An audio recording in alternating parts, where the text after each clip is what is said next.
Hello teachers, ഇന്ന് നമ്മൾ നോക്കുന്നത് ഹിന്ദി ഭാഷ കാ ഉദ്ഭവ് ഔർ വികാസ് എന്ന ഭാഗമാണ്. അപ്പോൾ ഇത് HST JLT എക്സാംസിനും KTET സെറ്റ് നെറ്റ് എക്സാംസിനും ഒക്കെ നിങ്ങൾ സ്ഥിരമായിട്ട് ഈ ഭാഗത്തുനിന്ന് ക്വസ്റ്റ്യൻസ് കാണുന്നതാണ് അല്ലേ. ഭാഷയുടെ ഉദ്ഭവവും വികാസവും ഒക്കെ സംബന്ധിച്ച ക്വസ്റ്റ്യൻസ് ധാരാളം വരാറുണ്ട്. അപ്പോൾ നോക്കാം. हिंदी भाषा का उद्भव और विकास. भाषा शब्द संस्कृत के भाष धातु से उत्पन्न हुई है, जिसका अर्थ होता है बोलना या कहना. ഭാഷാ ശബ്ദം സംസ്കൃതത്തിലെ ഭാഷ് ധാതുവിൽ നിന്നാണ് ഉദ്ഭവിച്ചിട്ടുള്ളത്. അതിനർത്ഥം എന്താണ്? ബോൽന യാ കഹന. അപ്പോൾ അടുത്തത് ഭാഷയുടെ പരിഭാഷയാണ് പറയുന്നത്. भाषा वह साधन है जिसके द्वारा मनुष्य अपने विचार दूसरों पर बलि बांधी प्रकट कर सकता है और दूसरों के विचार आप स्पष्टतया समझ सकते हैं. അപ്പോൾ ഭാഷ എന്തിനുള്ളതാണ്? നമ്മുടെ മനസ്സിലെ വിചാരങ്ങൾ അല്ലെങ്കിൽ നമ്മുടെ മനസ്സിൽ എന്താണോ ഉദ്ദേശിച്ചത് മറ്റുള്ളവരോട് പ്രകടിപ്പിക്കുന്നതിനും അതിനോടൊപ്പം തന്നെ മറ്റുള്ളവരുടെ മനസ്സിൽ എന്താണോ അവരെന്താണോ ഉദ്ദേശിച്ചത് അത് നമുക്ക് മനസ്സിലാക്കുന്നതിനും വേണ്ടിയുള്ള ഒരു ഉപാധിയല്ലേ ഭാഷ. അതിനുള്ള ഒരു മാധ്യമമാണ് ഭാഷ അല്ലേ. അപ്പോൾ കാമദാ പ്രസാദ് ഗുരു ഇതിനൊരു പരിഭാഷ കൊടുത്തതാണ്. ഭാഷ വ സാധൻ ഹേ ജിസ്കെ ദ്വാരാ മനുഷ്യ അപ്നെ വിചാർ दूसरों पर बलि बांधी प्रकट कर सकता है और दूसरों के विचार आप स्पष्टतया समझ सकते हैं. അപ്പോൾ ഈ ഒരു പരിഭാഷ ഓർത്തു വയ്ക്കുക. ഭാഷയ്ക്ക് ഭൗഗോളിക ക്ഷേത്രമാണ് അടുത്തത് പറയുന്നത്. ഭാഷയ്ക്ക് 4 ഭൗഗോളിക ക്ഷേത്രമാണ് ഉള്ളത്. അതിൽ ഫസ്റ്റ് യുറേഷ്യ, രണ്ടാമതായി ആഫ്രിക്ക ഭൂഖണ്ഡ്, 3 പ്രശാന്ത് മഹാസാഗരി ഭൂഖണ്ഡ്, 4 അമേരിക്ക ഭൂഖണ്ഡ്. അപ്പോൾ ഏതൊക്കെയാണ് ഭാഷയുടെ 4 ഭൗഗോളിക ക്ഷേത്ര എന്ന് പറയുന്നത്? യുറേഷ്യ, ആഫ്രിക്ക ഭൂഖണ്ഡ്, പ്രശാന്ത് മഹാസാഗരി ഭൂഖണ്ഡ്, അമേരിക്ക ഭൂഖണ്ഡ്. ഇതിൽ 4 ഭൗഗോളിക ക്ഷേത്രത്തിലും കൂടി 18 ഭാഷാ പരിവാറാണ് വരുന്നത്.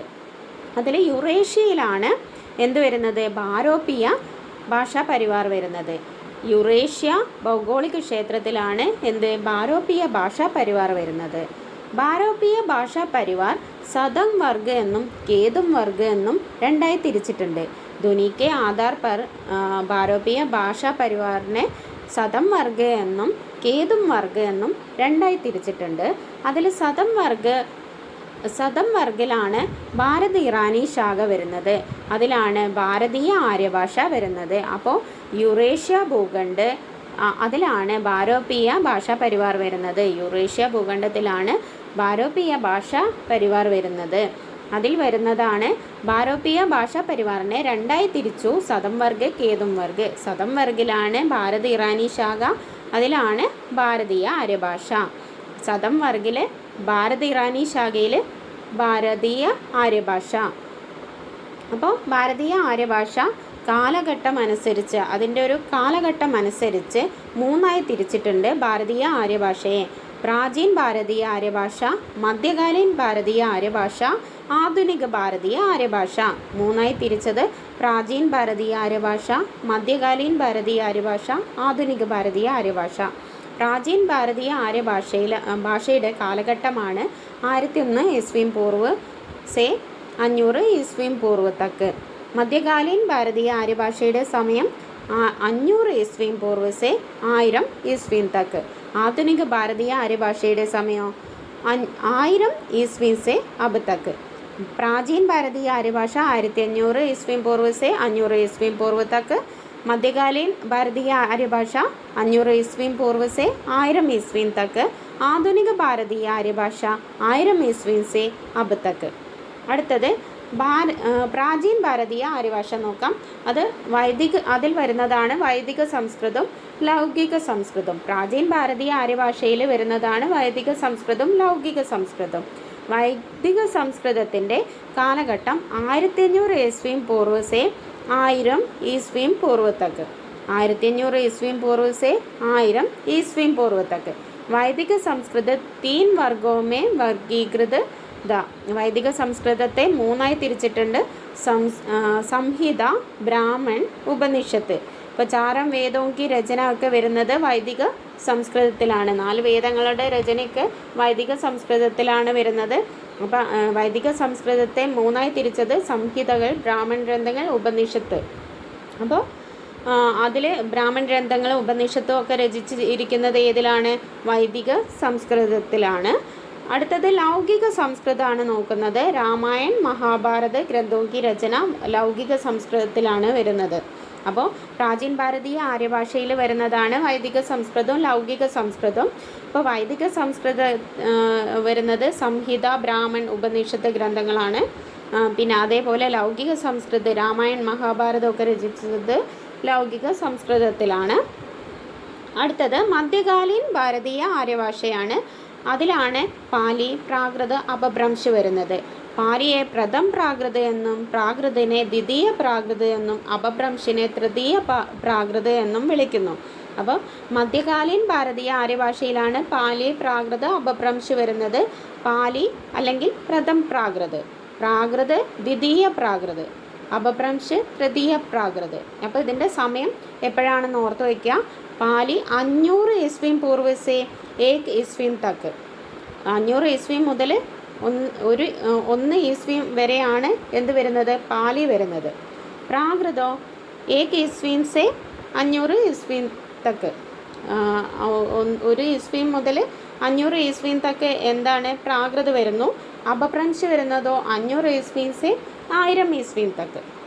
അപ്പോൾ പാലി, പ്രാകൃത, അപഭ്രംശ് വരുന്നത് മധ്യകാലീൻ ഭാരതീയ ആര്യഭാഷ അതിലാണ് വരുന്നത്. പാലി നോക്കാം. പ്രഥം പ്രാകൃത് എന്നറിയപ്പെടുന്നു. പാലി ഭാരതയ്ക്ക് പ്രഥം ദേശ് ഭാഷ ഹേ. ഭാരതയ്ക്ക് പ്രഥം ദേശ് ഭാഷ എന്നറിയപ്പെടുന്നത് ഏതാണ്?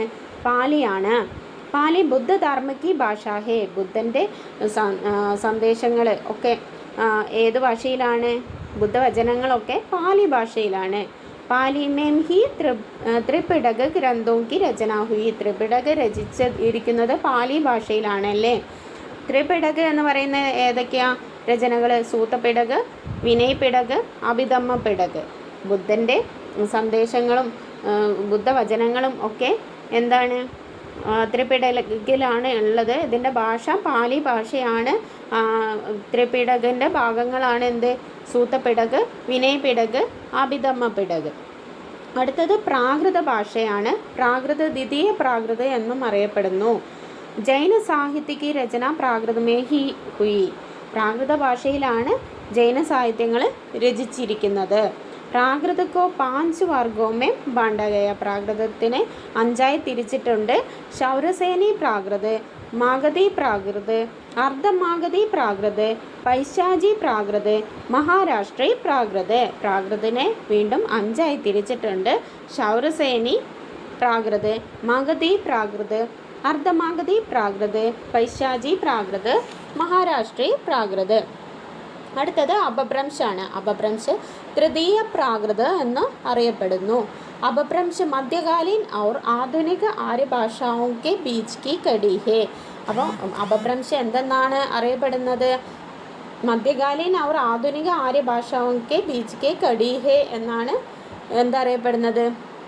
അപഭ്രംശ് അറിയപ്പെടുന്നത്. അപഭ്രംശ് को അവഹംസ്, ഗ്രാമീൺ ഭാഷ, ദേശ് ഭാഷ, ആബിരി, ആബിരോക്തി ആദി നാമോം സെ ബി ജാനാ ജാതാ ഹെ. അപ്പോൾ അപഭ്രംശ് വേറെ പേരുകളിൽ അറിയപ്പെടുന്നുണ്ട്.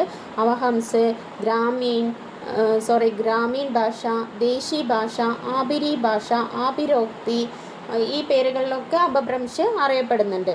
അപഭ്രംശ് ഹിന്ദി ഭാഷ കാ ആധുനിക ജനനി ഹെ.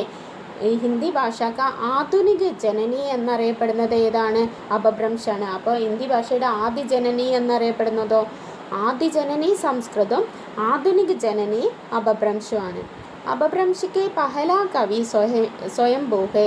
അപഭ്രംശിൽ പ്രഥം കവി എന്നറിയപ്പെടുന്നത് ആരാണ്?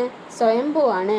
സ്വയംഭൂക്കോ അപഭ്രംശിക വാൽമീകി കഹാ ജാതാ ഹെ. അപഭ്രംശിൻ്റെ വാൽമീകി എന്നറിയപ്പെടുന്നത് സ്വയംഭൂ ആണ്. വിദ്വാനം ദ്വാര അപഭ്രംശ് കെ ലിയെ പ്രയുക്ത ശബ്ദ്. അപ്പോൾ അപഭ്രംശ് എന്ന ഒരു വാക്കിന് പകരം വ്യത്യസ്ത അഭിപ്രായങ്ങൾ, വ്യത്യസ്ത പേരുകൾ വിളിച്ചിട്ടുണ്ട്. ആചാര്യ ദണ്ഡി പറഞ്ഞത് ആബിരോങ്കി ഭാഷ എന്നാണ്, അല്ലെങ്കിൽ ആബിർ എന്നാണ് എന്തിനെ വിളിച്ചത്? അപഭ്രംശിനെ വിളിച്ചത് ആചാര്യ ദണ്ഡി. ആബിരോങ്കി ഭാഷ അല്ലെങ്കിൽ ആബിർ. ഭരതമുനി ആബിരോക്തി എന്നാണ് വിളിച്ചത്. വാഗ്ഭട് और ഹേമചന്ദ്ര, വാഗ്ഭട് और ഹേമചന്ദ്ര ആണ് കേട്ടോ. വാഗ്ഭട് और ഹേമചന്ദ്ര ഗ്രാമഭാഷ എന്നാണ് വിളിച്ചിരിക്കുന്നത്.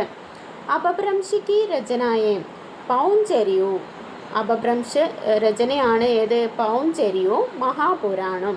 അപ്പോൾ പൗഞ്ചര്യു രചിച്ചത് സ്വയംഭു ആണ്. इसमें 5 कांड है, रामकथा का विशाल प्रबंध काव्य है. ഇതൊരു രാമകഥ പ്രബന്ധ കാവ്യമാണ്. 5 കാണ്ഡങ്ങളായി തിരിച്ച രാമകഥാ പ്രബന്ധ കാവ്യമാണ് സ്വയംഭുവിൻ്റെ പൗഞ്ചര്യു. അതേപോലെ മഹാപുരാൺ പുഷ്പദന്തൻ്റെ രചനയാണ് 63 മഹാപുരുഷോं का ചരിത്ര വർണ്ണിത് ഹേ. ഇതിലെന്താണ്? 63 മഹാപുരുഷോं का ചരിത്ര വർണ്ണിത് ഹേ. അപ്പോൾ മഹാപുരാണം പൗഞ്ചര്യവും അപഭ്രംശിലെ പ്രസിദ്ധമായ രചനകളാണ്. അപഭ്രംശിക്ക് ഭേദമാണ് അടുത്തത് പറയുന്നത്. ക്ഷൗരസേനി അപഭ്രംശ്, പൈശാചി അപഭ്രംശ്, മാഗധി അപഭ്രംശ്, അർദ്ധമാഗധി അപഭ്രംശ്, മഹാരാഷ്ട്രീയ അപഭ്രംശ്. അപഭ്രംശിൻ്റെ 5 ഭേദങ്ങളാണ് ക്ഷൗരസേനി അപഭ്രംശ്, പൈശാചി അപഭ്രംശ്, മാഗധി അപഭ്രംശ്, അർദ്ധമാഗധി അപഭ്രംശ്, മഹാരാഷ്ട്രീ അപഭ്രംശ്. അപ്പോൾ അതേപോലെ പ്രാകൃതത്തിൻ്റെ 5 ഭേദങ്ങൾ നമ്മൾ പഠിച്ചു. ക്ഷൗരസേനി പ്രാകൃത്, മാഗധി പ്രാകൃത്, അർദ്ധമാഗധി പ്രാകൃത്, പൈശാചി പ്രാകൃത്.